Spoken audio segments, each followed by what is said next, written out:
Hello, it's me, Ben Pavlo from the selfhelpcompany.com. I would like to welcome you to today's episode, and I appreciate you being here. And the topic of today's show is going to be from chapter 15 of my new book, Self-Help for At-Risk Teens. It's going to be about money. It's going to be about how to make money, save money, invest money, as well as I'm going to explain a little bit about understanding credit and what credit is and what it means for you. So before I jump in, I just want to let you know that the book Self-Help for At-Risk Teens is available now. It's available on Amazon.com, BarnesandNoble.com, and Target or Walmart. It will be on Target, it will be on iTunes, it will be on Google Books, but it's available in paperback, ebook, and hardcover. And I have the first official copy of the hardcover version of it here with me, and it is really awesome. It came out great. I'm super excited about it, and it's just awesome. So the book is really powerful. It's going to really help you take your life from where you are now to where you want to go. And I look forward to hearing your responses and your testimonials about what the book has done for you once you read it and apply what's in it. I would also greatly appreciate if you read the book, or when you read the book, to please go and review it on Amazon or wherever you may have purchased it from. So a review would be very helpful to me for understanding, how this information has impacted you, as well as it would help give the book the ability to reach other readers, and it will help other readers find it a little bit better and help them understand what they can expect from the book. So I appreciate you, and I thank you in advance for purchasing the book and reviewing it as well.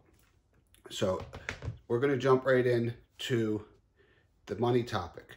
The chapter on money it's pretty extensive, and this episode is just going to be a brief overview. I'm going to give you some actual points of how you can do it, but the book contains a little more detail and some other additional ideas. And the thing that I think is most important up front is that when you start to make money and when you start to think about money, and you have to have a positive mindset about how you're going to go about it.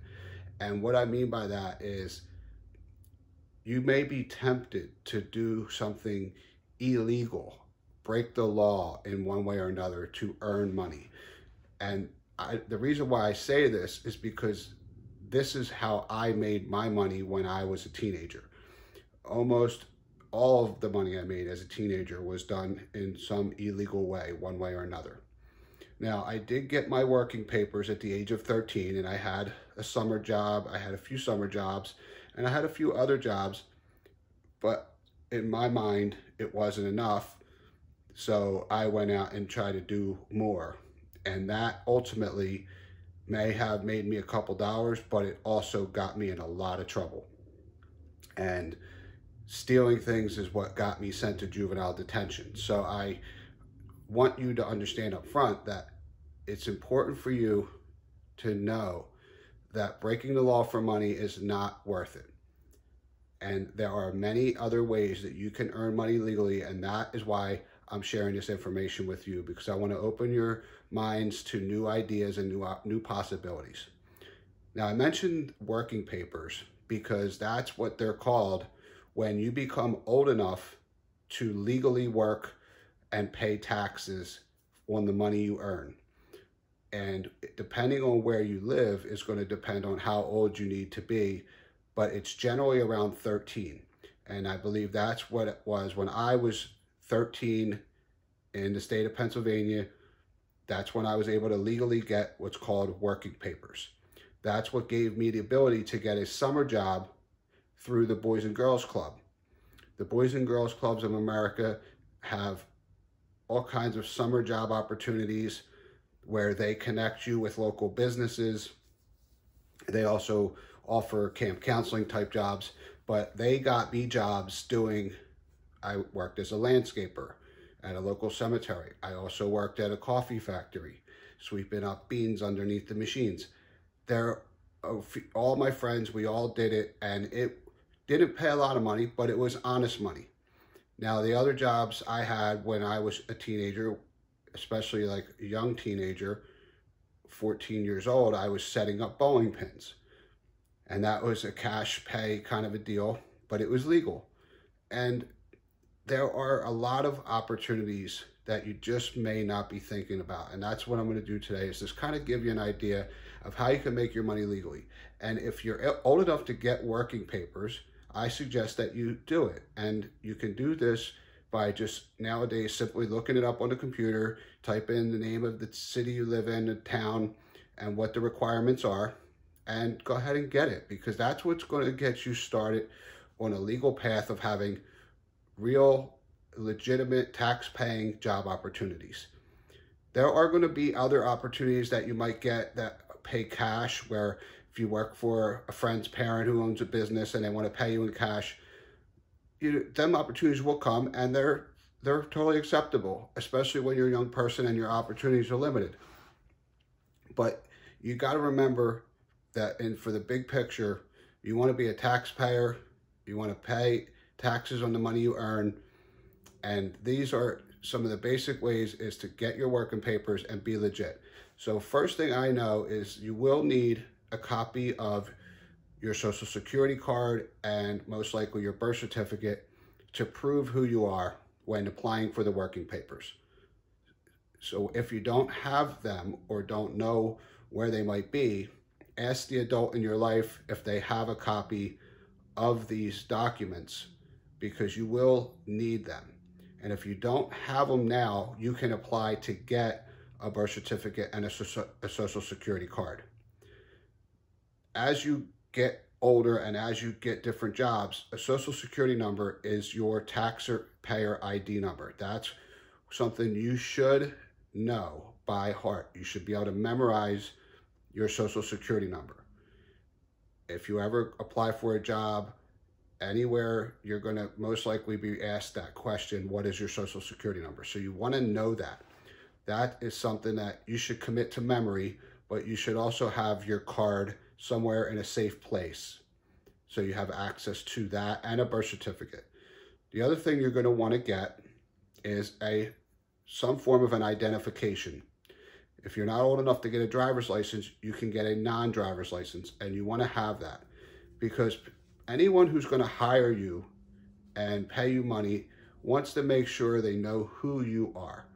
So first and foremost, you got to be able to prove who you are. You can't just say, I'm Joe Smith and my number is made up. You have to know, they want to know who you really are. And if they don't think they know you, they most likely won't hire you. So when it comes to tax-paying jobs, you want to have the ability to apply professionally, meaning you want to be able to create a resume.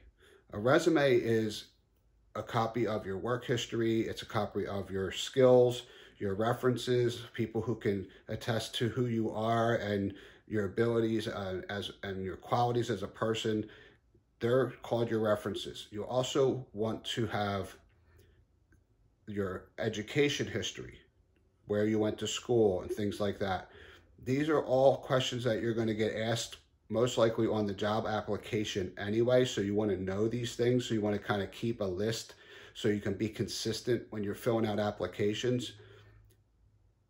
But it's also good information to have, because when you get to applying for like good quality jobs, a lot of them will ask for a resume, and you want to be able to do that without having to really search high and low every single time you apply somewhere. So creating a resume is something you can learn how to do online nowadays, and you can usually pull up like blank forms, resume creators, where you just plug in the information that you need based on your personal experiences. Once you apply for a job and put an application in, whether it's online or in person, I suggest after a couple days, you call the company the business, and you ask to speak to the manager or human resources, whoever is in charge of doing the hiring, and follow up with them and say who you are and that you submitted an application and you just wanted to see if they received it, and just to make sure they received it. And if they say, yes, we got it, they'll tell you what their process is and how long it could be before you could expect to hear from them. But it also gives you an opportunity to let them know how excited you are to work for them, and that you're a self-starter, and that you're really a go-getter, and you're open to learning. And it just gives you an opportunity to kind of show them how excited you are. And at the same time, if for some reason they didn't get your resume because of somebody put the paper in the wrong place, or the computer didn't upload the right file, if you're doing it online, you'll know within a couple of days that when you call them, if there's a problem. Because if you think that they have your resume and you're just sitting around waiting and they never got it for some reason, you're going to be waiting for a long time wondering, and you're not going to know what's going on. And you're going to start to suspect that maybe they just didn't want to hire you or whatever. But meanwhile, they might have never got your information. So it's a good idea to follow up within a few days. Once you get the call and you get an opportunity to get a job interview, you want to go in a few different ways. You want to show up. First of all, you want to be well rested. You want to look presentable. You want to wear nice clean clothes, maybe some kind of just a simple polo shirt with a collar. You want to have your hair combed, teeth brushed. You want to be looking good, feeling good, and you want to walk in there with confidence. Even if it's a simple job, even if it's a job that you don't think much of, even when you go to work for this place, it might be like a construction type of job, or something where you don't even have to wear a uniform. It could be a casual job environment. It doesn't matter. It's highly recommended that you go in there dressed to impress and looking like you're professional and clean cut and outgoing, and you're not rolling in there looking like you just woke up with wrinkled up clothes on and your hair's all messed up. So you want to go in there giving yourself every opportunity to get that job. You want to take away any disadvantages. And a lot of times people will judge you on first impressions. So you not only want to look good, feel good, you also want to make sure you show up on time. And when I say on time, I mean at least a few minutes early. Recommended maybe 5 to 10 minutes early, because if they say it's 10 o'clock appointment and you plan to get there right at 10 o'clock and you hit traffic, you might be late. So if you plan to get there a few minutes early, you're giving yourself a little bit of a buffer to have a little something happen on your way, whether it be traffic or whatever, and you'll still get there on time. So you want to prepare to be there early. That way you can assure that you will be at least on time. And if you get there a few minutes early, that's always better than being late. You never want to be late to a job interview. So after you get your job interview, you go in there, you let them know you're a self-starter, you're excited, and you're looking forward to working for them. But you also want to do a little bit of research on the company. You want to do a little bit of research on the position you're applying for, because even if it's something you've never done before, if you do your research and you're knowledgeable, when you're being interviewed by the person who's doing the interview, they will be impressed by your knowledge of the company, the position. You could say, hey, I know you guys started in 1990, and I know you started out as a small outfit, but now you've grown into this and this, and I know that this position I'm applying for, I might not have a lot of experience in this particular field, but I've done my research. I know what it's going to take. I'm open to learning. I'm willing to let you train me. I'm teachable, coachable.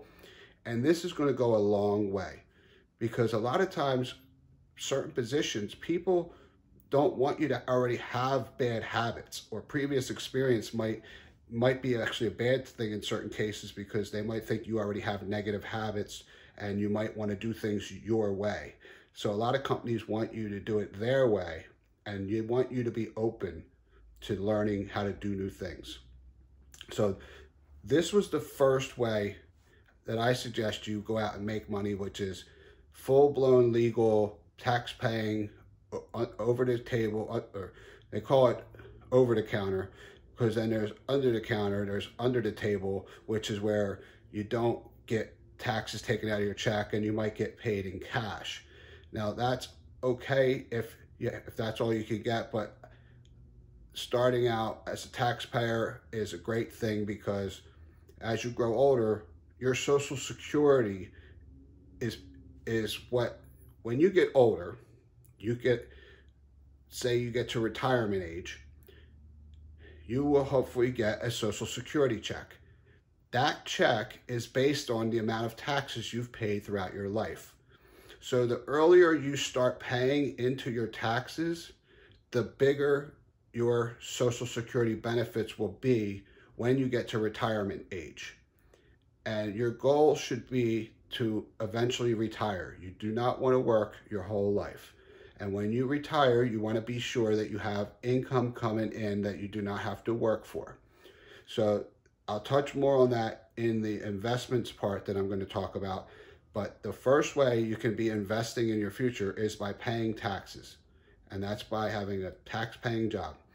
Now, if you're not old enough to get working papers, or for any reason you cannot get working papers, or you simply cannot find a job that is that type of job, you might have a criminal record already, which will hurt you in the job market. You may have a hard time getting hired by someone who knows you have a criminal record.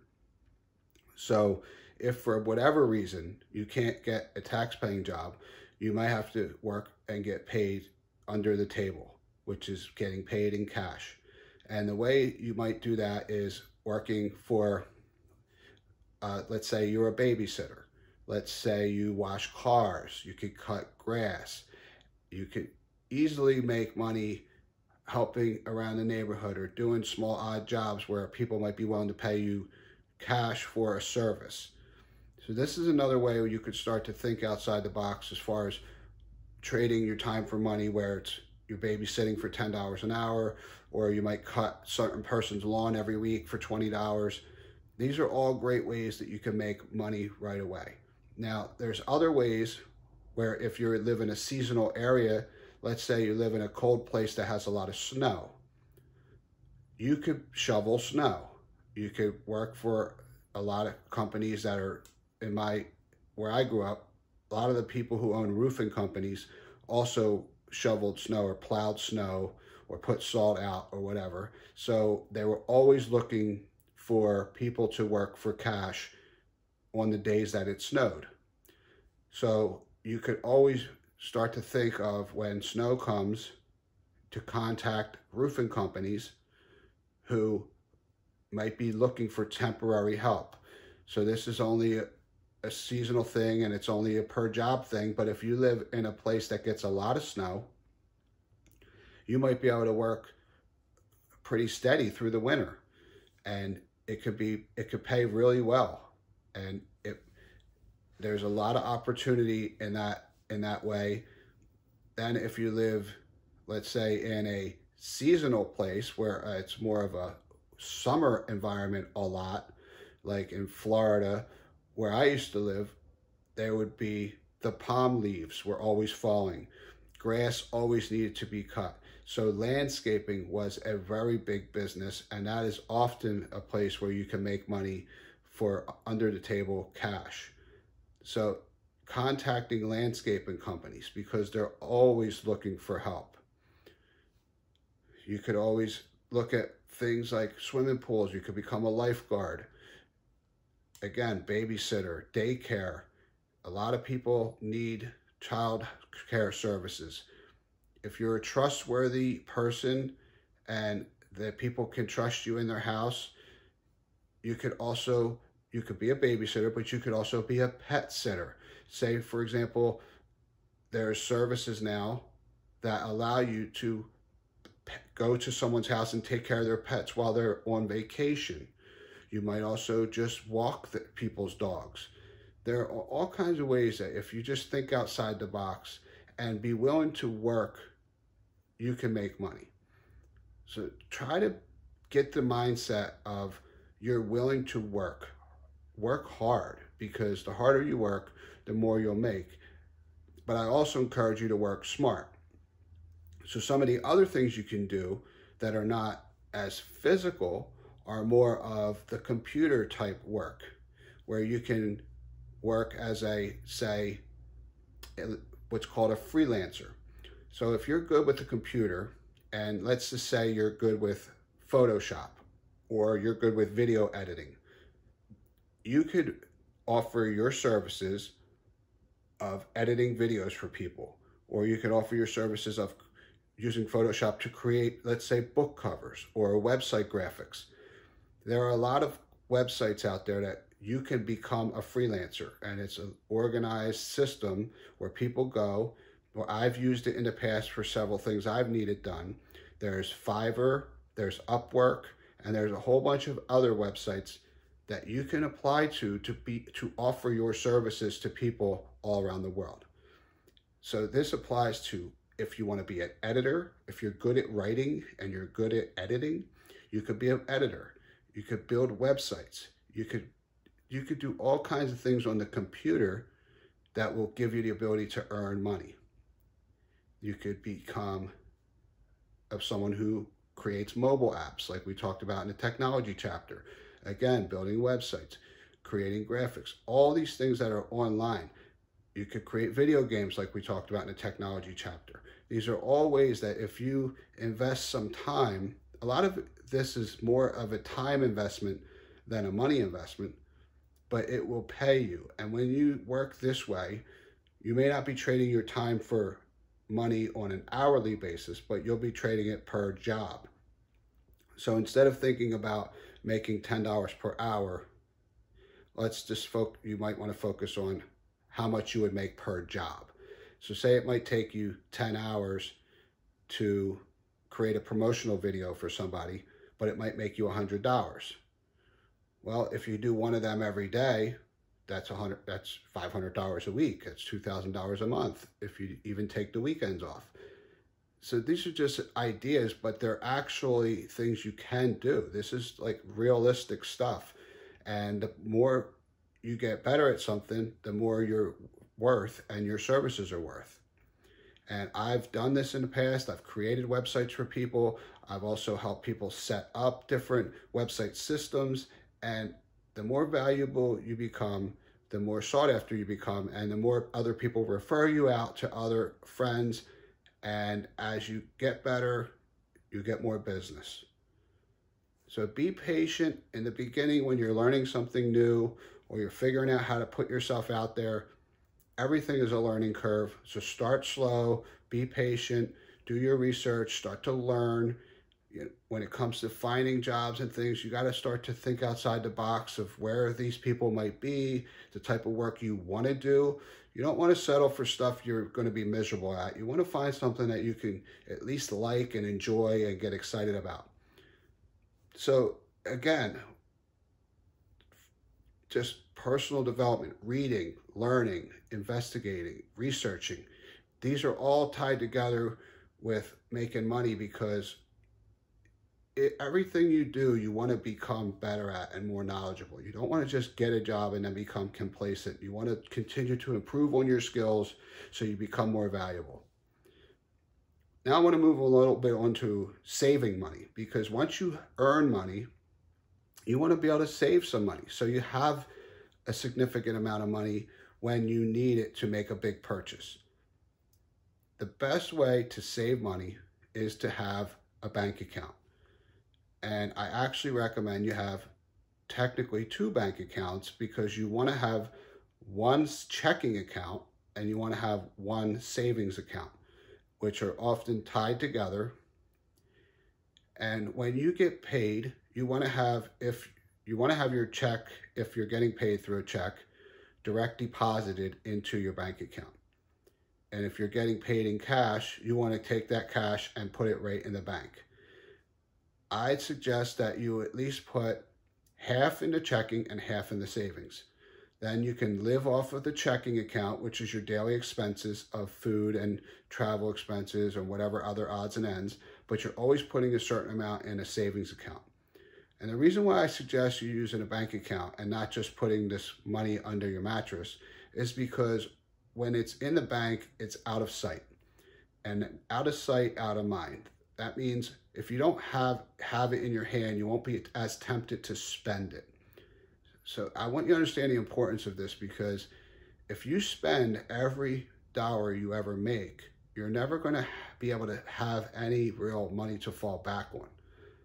So as we talk about in the Taking Care of Yourself chapter and your chapter on when you become independent and want to live on your own, and I talked about the expenses of what it's going to cost for you to move into your own place, whether it be your own apartment or you rent a house with, whether it be with friends or by yourself.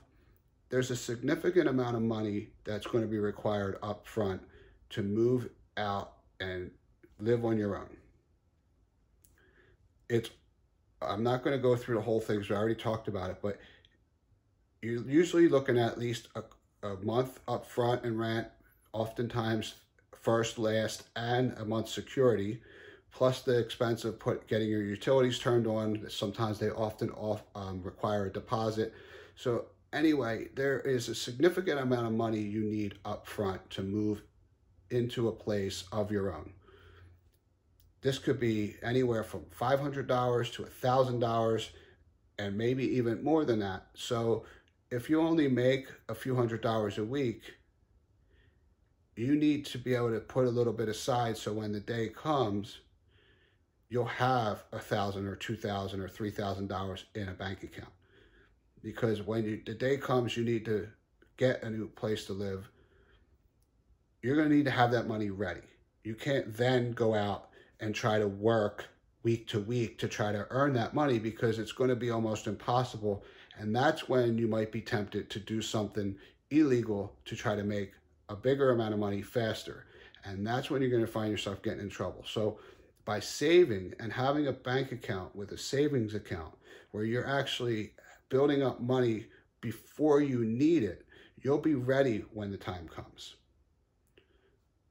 The other thing about a savings account is they do earn interest. So that is an investment. Although the interest on savings accounts are fairly small, you still are earning money. So if you're starting as a young person and you're putting money in a savings account, 10 years, 20 years down the road, you're going to earn a significant amount of interest on the money, you're just on your own money. So savings is something you don't touch unless it's an emergency, or you're saving it for a big purchase like moving in on your own, or maybe buying a car. So if you don't have a car right now and you want to save for a car, saving it in a bank account is your best bet, because like I said, if you just have the cash in your bedroom under your mattress, something could come up and you might think, I'm just going to go buy it. You know, someone might offer you a really good deal on something that you like, and you might think, oh, I have the money, I'll just buy it. But if it's in the bank, it's a little harder to get access to. You might have to go to the bank and withdraw it, and it's a little more of a process. So you might be less tempted to just reach under your bed and grab that money. So there's a lot of reasons why I think it's best to have a bank account. Now, if you are under the age of 16, maybe 18, but I think just 16, you may need to have an adult sign on the bank account with you. It would be considered a custodial account where their name's just on it. Find someone you trust to help you get this open. And then once you're 18, their name could be removed from it. But it's worth getting someone to help you do this if you can't do it on your own, because it's the best way for you to be preparing for your future, for you to have a significant amount of money for when you're ready to move in on your own, get a car, or any other big purchase. So that's the savings part that I want to just touch on today. Now I want to move on to the investing. Now, your investing money means You're taking a little bit of money now and you're going to find a way to make it grow and work for you. So I mentioned as a savings accounts earn a little bit of interest. They do, but it's slow. It's not going to be a fast investment. There are some big picture things, then there are some shorter term, smaller investments that you can make that you'll see grow faster. So I suggest that you do a combination of things. First of all, as a young person, that you're making this money, you're working, you're getting some cash, you can reinvest that cash in a few practical ways that you might not be thinking about. So if you have, let's say, $100, now let's say you go to a yard sale and someone is, let's say they're selling a phone, an old iPhone for $20. Now it works, but it's a little bit of an older model. You might be able to buy that phone for $20 and then sell it to someone else for $30 or $40. And you can do this in person, or you can do it online through like an eBay or a Mercari or any of these other websites. So it's buying something for one price and selling it for more. That's an investment. You can do this with anything. You can do it with anything that you see at a yard sale, or buy it from a garage sale, or anything used. You can buy it cheap, sell it for more. That's an investment. The other thing you can do is, instead of buying something and selling it for more, you could always even just find something that might be free and then invest a little bit of time and energy into fixing it up and making it more. Now, I know you might not be thinking about picking stuff out of people's trash, and I'm not talking about garbage, but if you see a table and chairs that is in good condition, it's made of wood, but it's a little bit scratched up, and depending on where you live, it will depend on the quality of the trash you find. So if you live in like a nicer area that people have a little more money, you'll find that people throw away really good stuff just because it's old and they wanted something new. So even if you live in a less, an area that doesn't have as much money, people oftentimes throw things away because of the appearance of it. So if something's all scratched up and it just looks dirty, it might have the potential for you to clean it up, fix it up, put a couple screws in it, glue it together, and put a coat of paint on it. And oftentimes you could do this for only a few dollars. You could have some glue, some paint, and put maybe an hour or two of your time, and you could have gotten something for totally free, like say a dining room table and chairs, painted it up or fixed it up, and you might be able to sell it for $50 or $100 at your own yard sale. So you could go around on trash day and pick out stuff all week and then fix it up and have your own yard sale on the weekend and make a significant amount of money. And these are ways that you can invest short term to turn your time and your energy and maybe a little bit of money into a significant profit. So now that's short term. Next would be more of long-term strategies. So as a young person, you may be too young to invest in something like real estate or the stock market, but it's never too early to learn about these things. And in the book, I talk about how different people make money through real estate investments, whether it's buying a house and fixing it up and selling it for more, or buying it, fixing it up, and renting it out to someone who pays you rent money. Then you have things like the stock market, where you can invest a small amount of money and pick in individual companies, or you can invest into economies that are called index funds, where you can pick how a certain country's economy might do over the next several months or years. And these are more long-term investments. Sometimes they're a few months, but sometimes they could be a few years before you see any return. but these are investment strategies. These are what ways that people use to make their money grow and to have their money work for them. And the way they do this is often through credit. And I want you to understand a little bit about credit, because it's the way people use other people's money to buy stuff. So when people buy houses, they often get what's called a mortgage. And when you get a mortgage, you're borrowing money from a bank or a specific private lender. And the way they determine whether they want to lend you money or not is based on your credit. Your credit is basically a history of whether you pay your bills on time and how much money you earn versus how much money you have going out every month. That's called your debt to income ratio. And when you're able to have credit, good credit, you can often buy things with little or no money out of your pocket. This is the way people walk into car dealerships and drive away with a brand new car without putting any money out of their pocket. Maybe a little bit of money out of their pocket, but a very small fraction of what the cost is. It's the same way it works with real estate. And there's also just simply credit cards. Credit cards are based on the same system of your credit worthiness, or whether you can be trusted to pay the money back.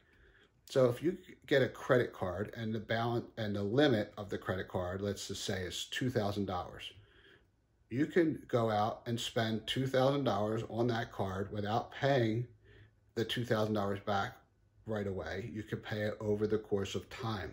So you'll get small monthly payments depending on your score. Will depend on the interest rate you pay. And depending on your interest rate will depend on your monthly payment and how much of the money you pay goes towards the principal and how much of it goes towards interest. So credit is a way that you can use other people's money to buy things for personal use, or a great way to invest with. Let's just say you want to start your own business. So if you wanted to, for example, start a landscaping business, you might get a credit card, go out and buy a bunch of lawnmowers, and then every month the credit card bill might only be, say, $50 a month. Well, now you're using these lawnmowers to cut 20 different people's grass every week, and you might make $500. So then you take your $500 you made and you pay the $50 credit card bill. And you continue to do that. And as you can see at that example, you're making $450 a week off of someone else's money. And it's actually more than that, because credit cards are paid monthly, not weekly. So you'll get a monthly bill. Credit is something that you can learn much more about, and I suggest you do learn much more about. I just want you to understand the concept of it, what it is, and the importance of it, so that you know that right now paying your bills on time means something. So if you have a credit card now, you want to pay it on time. If you have a cell phone bill in your name, you want to pay it on time. Anytime you pay something late, it goes against you in the world of credit. And you may not think of it now as anything big deal, because you might think, well, I only pay the bill a week late. But that's a big thing in the future. So you don't want to hinder yourself and hurt yourself by making bad decisions now. This is why it's important for you to know these things, so you can understand that the things you're doing now will affect you in the future.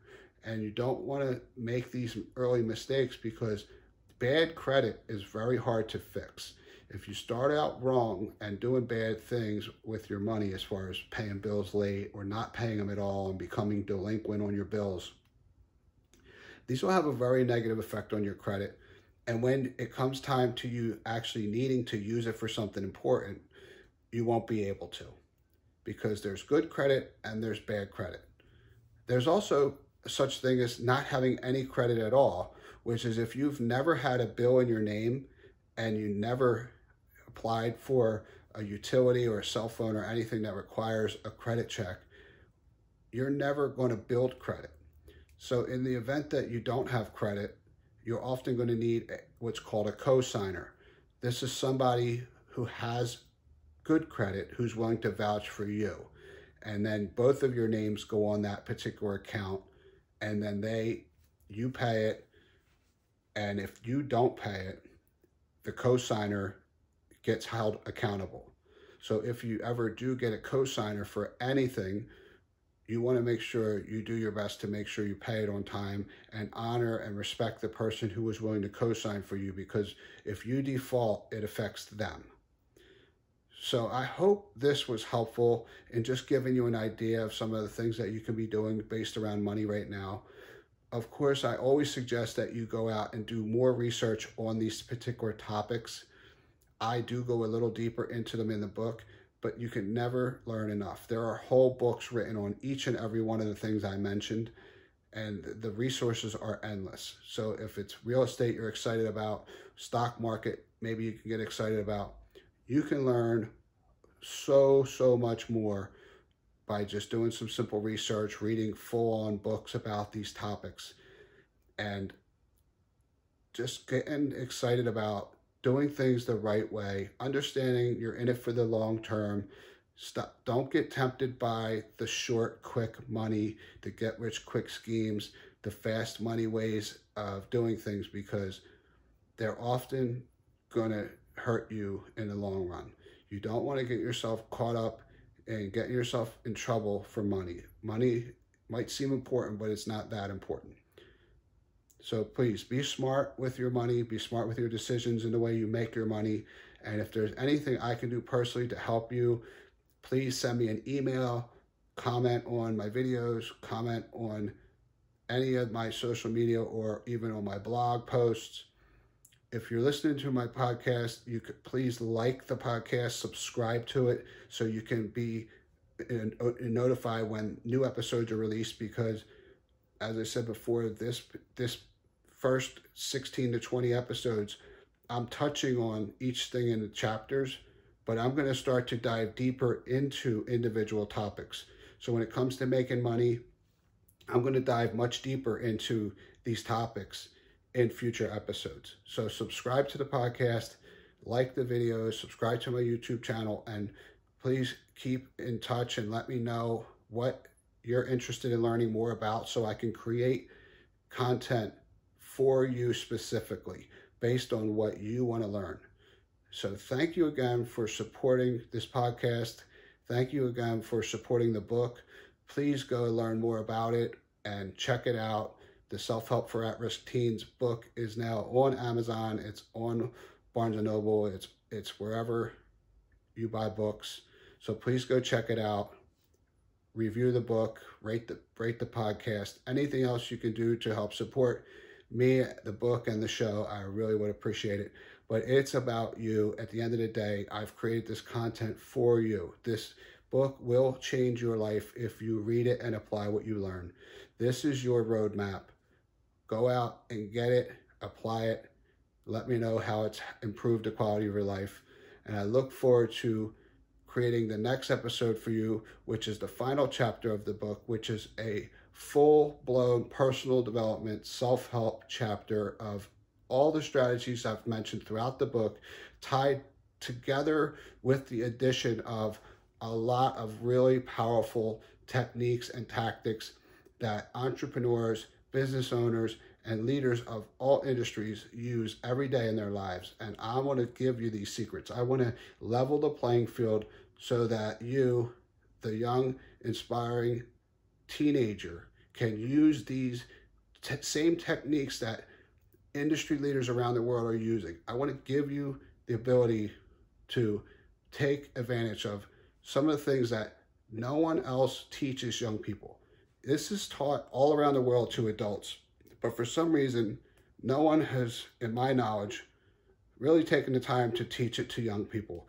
And I wish I knew these things when I was a teenager, and unfortunately I didn't. And this is why I'm doing this for you, because I want you to have every advantage possible in overcoming the odds and living your life for your dreams So tune into the next episode on personal development, and I look forward to creating it extremely soon. I will be working on it within the next couple of days, so continue to subscribe so you can be notified when it's ready. Thank you again for being with me today. I really appreciate you. Share this show with your friends, and I look forward to connecting with you in the next episode. So have yourself a great day.